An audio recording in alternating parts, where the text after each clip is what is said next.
अभी तक हम लोगों ने जितने भी पॉजिटिव और नेगेटिव चार्ज वाले कार्बन देखे हैं, अब हम देखेंगे उनकी स्टेबिलिटी। तो हम लोगों ने पढ़ा inductive effect, electromagnetic effect, resonance, और तीनों में ही क्या हो रहा था, कार्बन पे या तो प्लस चार्ज आ रहा है या फिर कार्बन पे माइनस चार्ज आ रहा है।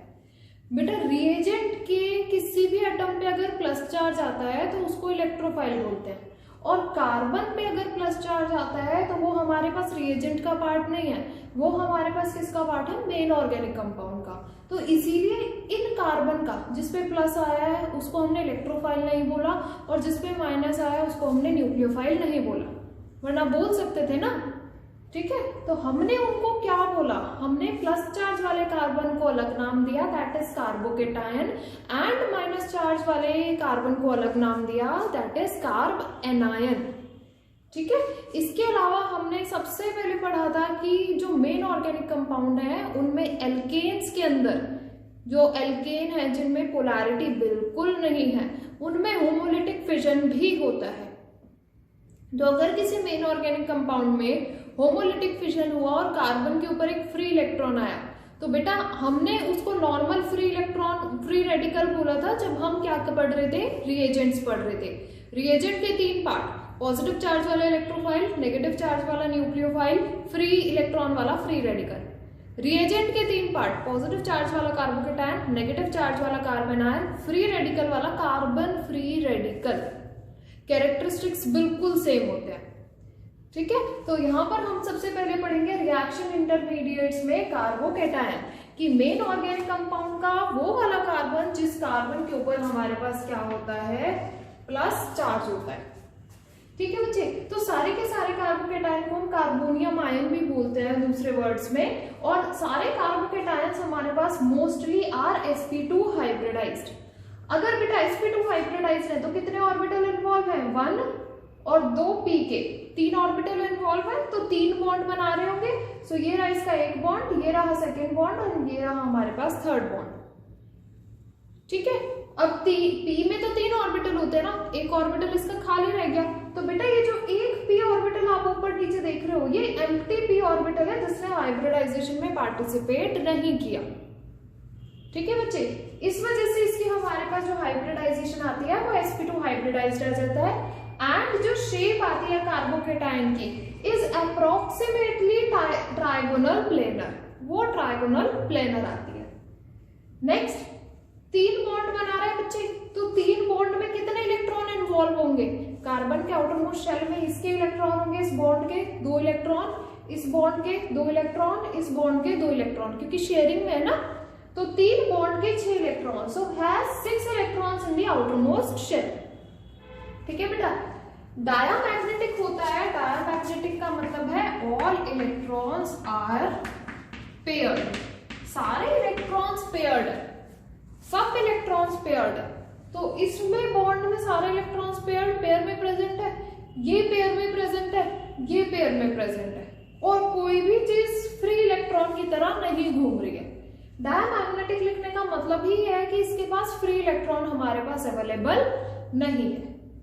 ठीक है बेटा, तो इसके कार्बोकेटायन की स्टेबिलिटी किस ऑर्डर में होती है वो डिफरेंट टाइप ऑफ कंपाउंड्स में हम लोग पढ़ेंगे, और उन्हीं कंपाउंड्स को कंपाइल करके on the basis of energy हम लोगों ने एक डेटा कंपाइल किया है जिसको रफ स्टेबिलिटी ऑर्डर मैंने यहाँ पर लिखा है। तो इसको समझाने से पहले हम थोड़े थोड़े जनरल ट्रेंड पढ़ लेते हैं कि थोड़े थोड़े जनरल ट्रेंड कि ये कैसे कंप्राइज हुआ होगा। ठीक है, कुछ तो एक्सप्लेनेशन बिल्कुल हमारे पास एनर्जी से आएंगी, लेकिन थोड़ी थोड़ी हमारे पास, जैसे यहाँ पर आपको 3 डिग्री दिख रहा है, 3 डिग्री की स्टेबिलिटी ज्यादा, फिर यहाँ पर 2 डिग्री दिख रहा है, 2 डिग्री की स्टेबिलिटी कम, यहाँ पर 1 डिग्री दिख रहा है उसकी और कम, यहाँ पर मिथाइल दिख रहा है उसकी सबसे कम। तो ये ऑर्डर हमारे पास कहाँ से आया, इस टाइप के ऑर्डर हम लोग देखते हैं। ठीक है, यहाँ पर हमें दिख रहा है ये हमारे पास एलाइल है, और यहाँ पर हमारे पास बेंजाइल है, बेंजाइल एलाइल में कंपैरिजन करेंगे, लेकिन ये 2 डिग्री बीच में क्यों आया, तो ये वाली चीजें जो एक्सप्लेन होंगी वो हमारे pass on the basis of energy होती है बच्चा। ठीक है, कार्बोकेटायन की जो स्टेबिलिटी होती है वो उस चीज पे डिपेंड करती है कि वो अपना H नेगेटिव H नेगेटिव निकल रहा होगा ना, या कोई भी नेगेटिव वाला एलिमेंट निकल रहा होगा, वो कितने इजीली निकल सकता है, ठीक है। और जितने इजीली वो निकल जाएगा उतना स्टेबल हमारे पास कार्बोकेटायन बच जाएगा। तो कार्बोकेटायन की स्टेबिलिटी हमारे पास जनरल ट्रेंड से जो हम लोग पढ़ेंगे, दैट जनरल ट्रेंड्स वो सिर्फ कुछ सिलेक्टेड कंपाउंड्स, कुछ सिलेक्टेड क्लास में ही क्लासिफाई कर पाएगा, हर चीज की एक्सप्लेनेशन आपको नहीं देगा, ठीक है। इसीलिए मैंने इस स्टेबिलिटी ऑर्डर को रफ लिखा है, क्योंकि इस कंपाउंड और इस कंपाउंड के बीच का अगर आप कार्बोकेटायन मेरे पास कल को ढूंढ के ले आए कि मैडम इसके और इसके बीच में तो ये होता है, आपने नहीं लिखवाया, भाई मैंने तो रफ स्टेबिलिटी ऑर्डर लिखा है।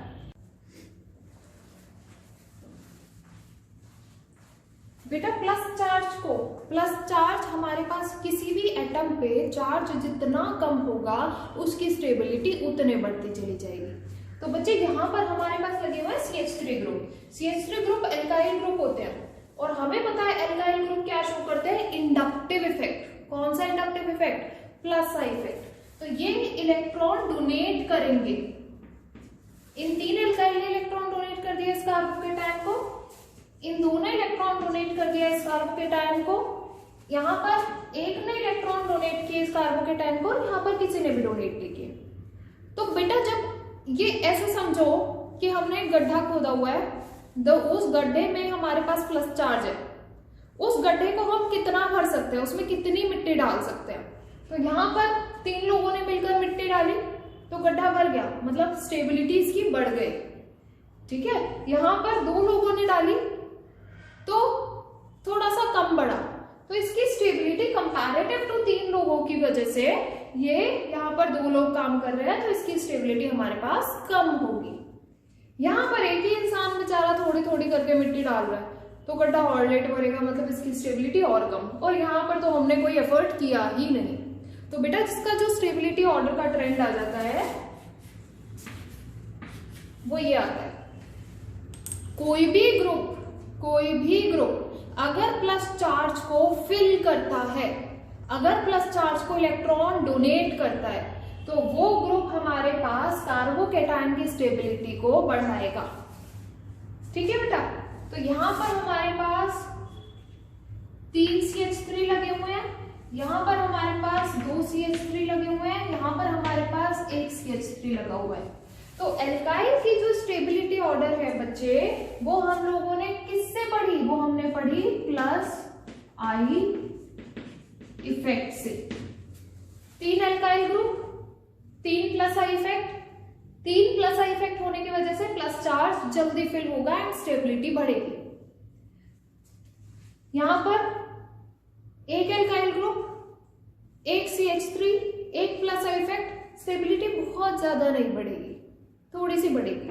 यहाँ पर कोई भी एल्काइल ग्रुप नहीं है जिस कार्बन पे प्लस चार्ज उससे अटैच, कोई भी इसको इलेक्ट्रॉन देने वाला नहीं है, तो जितना प्लस चार्ज उस पर जनरेट हुआ था उतना का उतना ही बचा हुआ है। तो ये चीज समझे बेटा। इसके स्टेबिलिटी का ऑर्डर इंडक्टिव इफेक्ट के अलावा एक और इफेक्ट से हम लोग पढ़ते हैं, that is our hyper conjugation. तो बच्चे नेक्स्ट वीडियो में जब हम हाइपर कॉन्जुगेशन पढ़ेंगे तो तब हम पढ़ेंगे कि कार्बोकेटायन की एल्काइल में स्टेबिलिटी का ऑर्डर ये क्यों आता है 3 to 1। तो 2 इफेक्ट से हम स्टेबिलिटी ऑर्डर दे सकते हैं एल्काइल का, एक प्लस इफेक्ट, दूसरा हाइपर कॉन्जुगेशन, और दोनों से अलग अलग पूछा जाता है why this molecule is more stable then this molecule, explain with inductive effect, explain with hyper conjugation, और ये क्वेश्चन आपके एनसीईआरटी में गिवन है, ठीक है बेटा। तो ये हमारे पास पहला कंपैरिजन था, पहले कार्बोकेटायंस का कंपैरिजन जो हम लोगों ने पढ़ा। तो अब इस टेबल में पहचाने 3 डिग्री, 2 डिग्री, 1 डिग्री का है। ये रहा बेटा मेरे पास 3 डिग्री एल्काइल, ये रहा 2 डिग्री एल्काइल, ये रहा 1 डिग्री एल्काइल, एंड यहाँ पर मेरे पास है मिथाइल। यही ऑर्डर आ रहा है, 3 डिग्री ज्यादा stable, then 2 degree, then 1 degree, then methyl. Obviously बच्चे इनके बीच में कार्बोकेटायन कहीं ना कहीं आ रहे होंगे, वो मैंने बताया कि ये एनर्जी बेस्ड डेटा होता है। लेकिन अगर हम सेम फैमिली में तो कंपेयर कर सकते हैं, तो हम एल्काइल की फैमिली में ही कंपैरिजन कर रहे हैं। जब बेंजीन लगा हुआ आएगा तो हम बेंजीन की फैमिली में ही कंपैरिजन करेंगे, ठीक है, जहां पर डबल बॉन्ड ट्रिपल बॉन्ड होगा वहां पर हम डबल बॉन्ड ट्रिपल बॉन्ड में ही कंपैरिजन करेंगे। ठीक है बेटा, तो ये हमारे पास आया अल्काइल का स्टेबिलिटी ऑर्डर।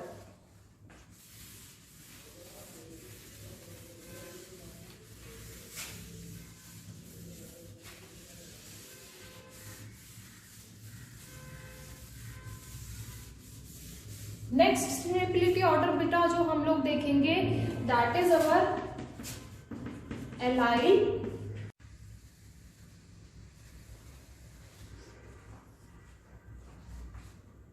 बेटा तो यहां पर जो हम कंपैरिजन करेंगे that is between allyl and benzyl molecules. तो एलाइल कार्बोकेटायन कौन सा होता है? ये होता है मेरे पास एलाइल कार्बोकेटायन। जिस कार्बन में प्लस चार्ज है वो एक डबल बॉन्ड सिस्टम से अगर अटैच है then it is called as allyl carbocation. और अगर जिस कार्बन पे प्लस चार्ज है वो कार्बन मेरे पास अगर बेंजीन रिंग से अटैच है तो वो होता है मेरे पास बेंजाइल सिस्टम। ठीक है, so this is our allyl system and ये मेरे पास हो गया बेंजाइल। ठीक है बेटे, तो एलाइल और बेंजाइल यहां पर पहचाने कहां पर है? ये है मेरे पास बेंजाइल, पीएच, पीएच मतलब बेंजीन रिंग, फिनाइल। तो ये है मेरे पास, this is our benzyl and this is our allyl. तो बेटा बेंजाइल मुझे ज्यादा स्टेबल दिख रहा है कंपैरेटिव टू एलाइल। तो ऐसा क्यों होता है? क्योंकि ये मेरे पास दोनों के स्टेबलाइजेशन इज थ्रू रेजोनेंस। और रेजोनेंस में बेटा हम लोगों ने एक चीज पढ़ी है, more the number of resonating structure more is the stability of compound. तो यहां पर बच्चे हमारे पास एलाइल के अंदर 2 रेजोनेंस स्ट्रक्चर आएंगी और बेंजाइल के अंदर मेरे पास 5 रेजोनेंस स्ट्रक्चर आएंगी। तो एलाइल और बेंजाइल की रेजोनेंस स्ट्रक्चर एक बार बनाकर देखते हैं कैसे बनती है।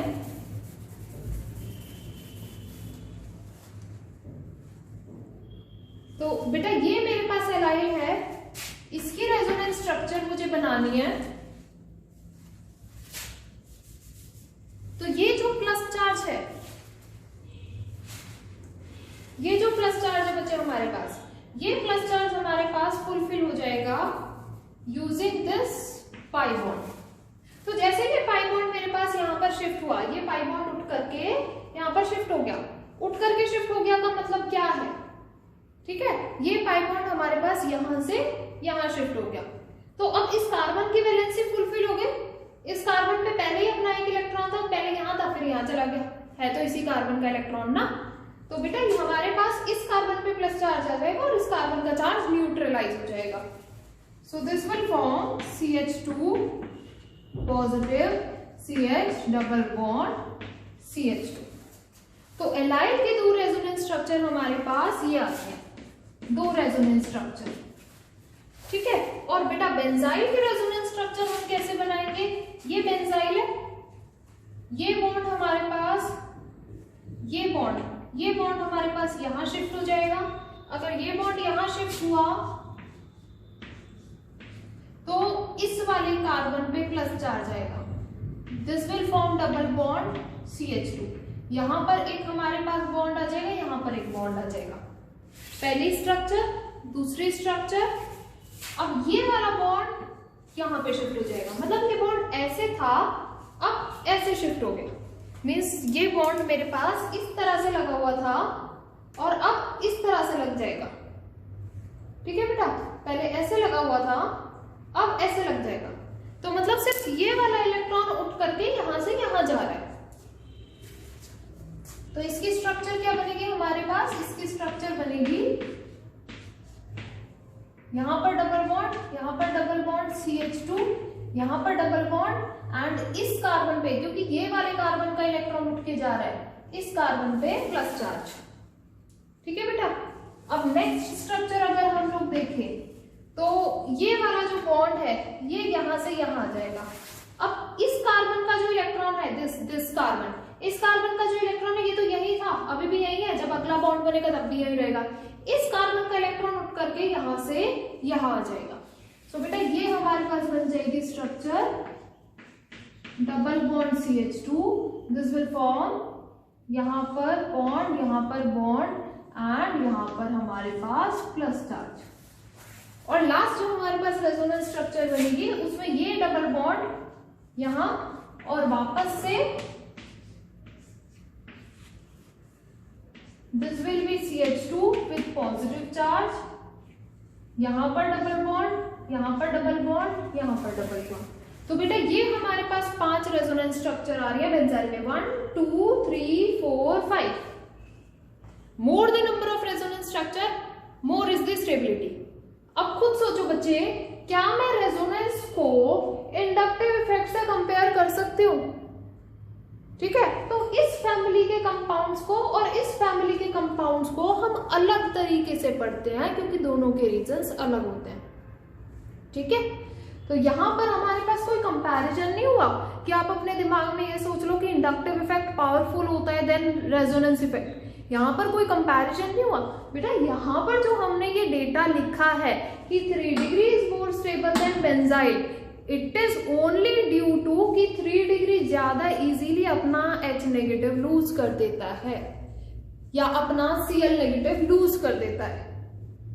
ठीक है, तो ये ओनली एनर्जी कंसिडरेशन के बेसिस पे हम लोगों ने टेबल बनाई हुई है। Next comparison we will study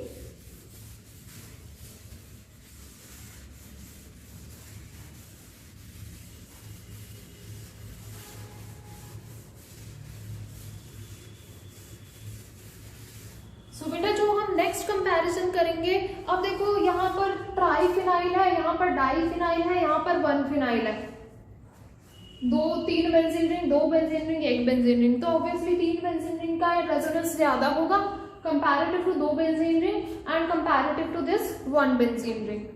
ठीक है, सो ये this is our triphenyl cation, this is our diphenyl cation and this is our phenyl benzyl cation. ठीक है, इसको फिनाइल भी बोलते हैं, बेंजाइल केटायन। ठीक है बच्चे, अभी हम लोगों ने ये सारे कंपाउंड्स किए हैं। इसका हम नेक्स्ट कंपैरिजन करेंगे। Next comparison is our next comparison जो बच्चे हमारे पास होगा दैट इज बिटवीन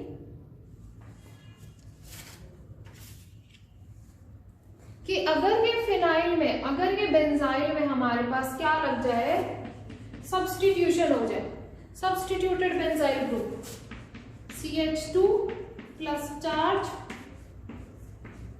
कोई भी ग्रुप ऐसा लग गया जो इलेक्ट्रॉन विड्रॉ कर रहा है, छीनने वाला। ठीक है, छीनने वाला, जैसे कि हमारे पास होता है NO2, जैसे कि हमारे पास होता है Cn, जैसे कि हमारे पास होता है CHO। अगर कोई भी ऐसा ग्रुप लगा है जो इलेक्ट्रॉन अपनी तरफ छीन रहा है, तो बेटा ये पूरे प्लस चार्ज को छीन लेगा। प्लस चार्ज को अपनी तरफ, सारे इलेक्ट्रॉन अपनी तरफ छीन रहा है, तो यहाँ पर जो कार्बन है उसका प्लस चार्ज और ज्यादा कम हो जाएगा, वो उसका प्लस चार्ज और ज्यादा बढ़ जाएगा। ठीक है, तो ये हमारे पास लेस स्टेबल होता है comparative to the compound, comparative to the benzyl, जिसके ऊपर इलेक्ट्रॉन रिलीज करने वाला ग्रुप होता है। इलेक्ट्रॉन रिलीजिंग ग्रुप क्या करेगा बेटा, इलेक्ट्रॉन डोनेट करेगा। तो ये इलेक्ट्रॉन दे रहा है रिंग को, ये इलेक्ट्रॉन छीन रहा है रिंग से। अब जिसके पास ऑलरेडी पैसे कम है उससे अगर आप छीन लोगे तो उसके पास और कम पैसे हो जाएंगे ना, तो इसकी स्टेबिलिटी कम हो गई। जिसके पास पैसे कम है आप उसको थोड़ा सा कंट्रीब्यूशन दे रहे हो, थोड़ा सा पुश कर रहे हो, तो वो हमारे पास और रिच हो जाएगा, मतलब और ज्यादा स्टेबल हो जाएगा। तो बेटा कोई भी बेंजाइल केटायन अगर उसके बेंजीन पे इलेक्ट्रॉन विड्रॉइंग ग्रुप लगा हुआ है, ठीक है, तो वो हमारे पास कम स्टेबल होगा कंपैरेटिव टू दैट कंपाउंड जिसके ऊपर हमारे पास इलेक्ट्रॉन रिलीजिंग ग्रुप लगा हुआ है। ठीक है बच्चे, तो ये हमारे पास लास्ट कंपैरिजन आता है जो हम एल्काइल हैलाइड्स में, वो कार्बोकेटायंस में पढ़ते हैं। तो ये हमारे पास कार्बोकेटायन जो टॉपिक है वो कंप्लीट होता है।